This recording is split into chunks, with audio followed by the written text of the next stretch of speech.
Nakiisa na sa panawagang protektahan ng Masungi Geo-Reserve ang Hollywood A-lister na si Leonardo DiCaprio. May nilinaw naman ang Masungi Foundation sa sinabi ng DENR tungkol sa paniningil nila ng conservation fee.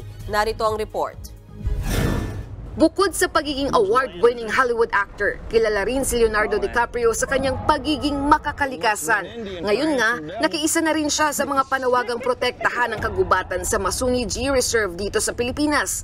Sa kanyang Instagram post, sinabi ng aktor na iligal na pinutol ang mga puno sa Masungi noong dekada 90. Tanging ang mga taga doon na lamang daw ang nagtulong-tulong para protektahan ng kagubatan.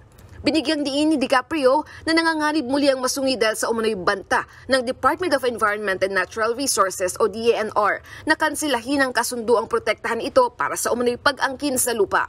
At kung mangyari yan, nagbabalang aktor na muli namang manganganib ang internationally acclaimed conservation effort sa Masungi at posible umanong maharap sa illegal logging at illegal na pagtatayo ng mga istruktura.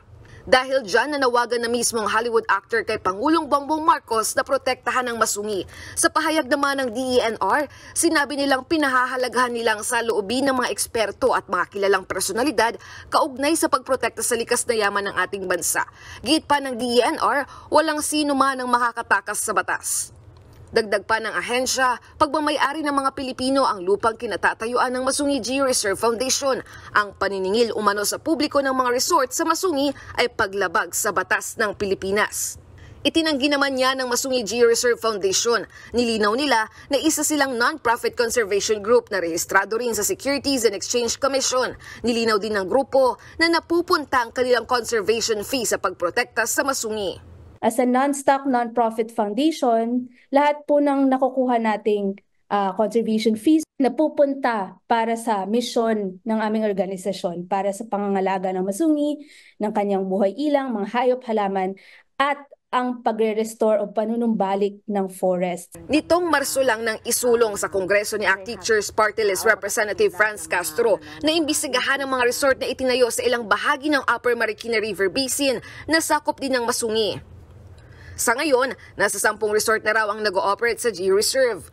Yung mga yon, bakit hindi na prosecute? Bakit hindi ini-implement yung batas sa kanila na destructive? Nananawagan na rin ng foundation kay Environment Secretary Tony Yoloy Loizaga na magkaroon sila ng pulong kaugnay sa tangkang pagkansila sa kasunduang protektahan ng Masungi.